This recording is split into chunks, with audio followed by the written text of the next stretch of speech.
Donald Trump wants kids to go back to school. I consider that to be a fairly radical position, considering that he's not going to do anything to protect them. But theoretically, localities will. States and cities might say that there has to be limited class size, social distancing, and things like that to try to limit the spread of coronavirus if kids go back to school. And now enter Tucker Carlson, who is not going to take winning for an answer. So he is going to talk about the debate we're having over how to reopen schools in an extremely fundamentally Tucker Carlson dishonest sort of way. So take a look at this. Today, the president announced his support for opening the country's schools this fall.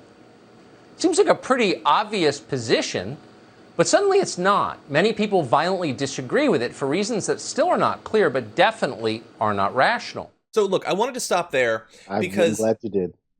Then you go for, feel free. No, you go for. Okay. John, you have a better point. Go. Well, we'll see. So, right there, that is Tucker Carlson.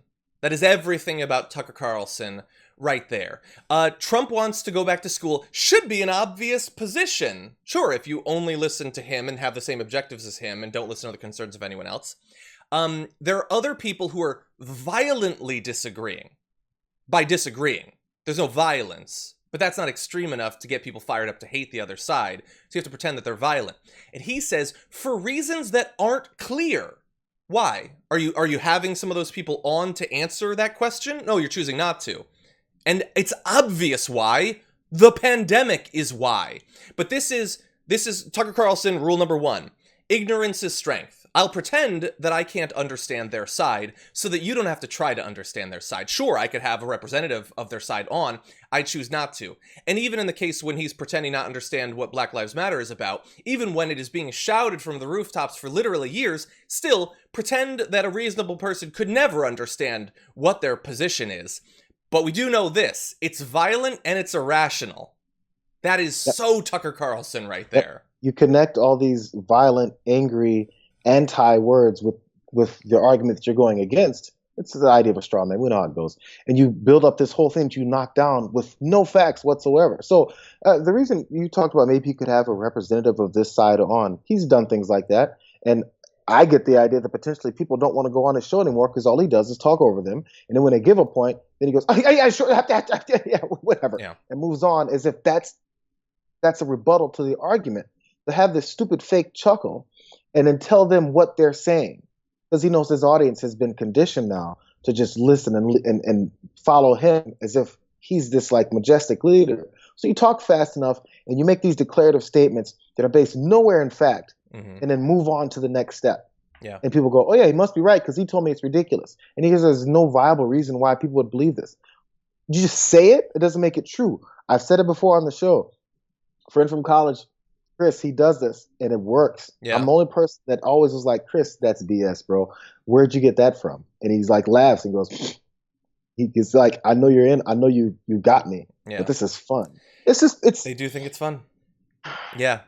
Yeah. For reasons we can't understand. No one knows why. They don't want the kids to spread coronavirus. I can't hear you. For reasons that no one understands. I don't understand it and none of my viewers have to understand it. But he does go on because every story needs a villain, and so he has identified one. So kids should go to school. That's the new position. Now, you may have thought this was a debate that we settled conclusively in the 19th century when we banned 8-year-olds from working in factories and sent them to school. Parents are certainly on board with that. They want their kids back in the classroom in September. Every poll shows that. Most kids and most teachers probably feel the same way. So who is opposed to opening schools? Take a guess. The teachers' unions. The teachers' union's position on every question is always the same. They would like less work, no accountability, and much more pay. At least one chapter of the American Federation of Teachers is planning to go on strike if they have to work this fall. So many administrators and school districts have no choice but to obey their demands. Okay. So, and that's another classic Tucker Carlson thing. Your enemies make demands. We just make rational points. We just have a thing that they want. They have demands. You must obey. I'm saying it has to happen the way I want. Schools have to open, but that's not a demand. And they don't have to obey. But when you say, well, what about the virus? You're making demands. Don't just shove it down my mouth. That's a very classic Tucker thing. Yeah. The idea that didn't we settle this whole kids should be in school thing back in the 1920s? What was that, during the coronavirus pandemic? Oh, so there's some context that you're purposely leaving out there. Think about how intellectually dishonest that is, to pretend that what the people are saying today is kids shouldn't ever be in school. It's not about the pandemic. They should just never go to school once again. Is that what you have heard the opposition saying? Because I sure as hell haven't.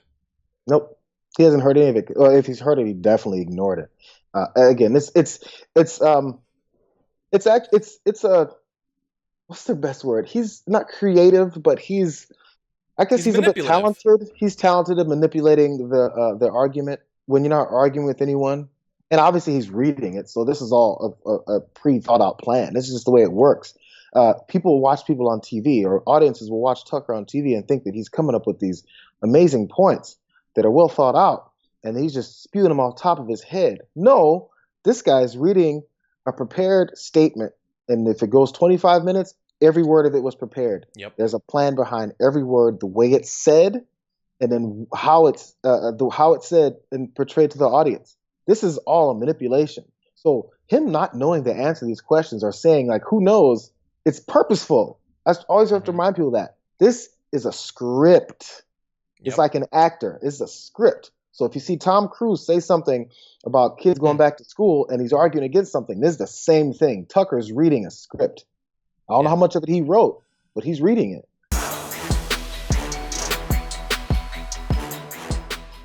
For more political news breakdowns, interviews, stories of activism, and me trying my hardest to care about the occasional big celebrity news story, subscribe to our YouTube channel at youtube.com/The Damage Report. And you can ring the bell wherever it is so you don't miss anything.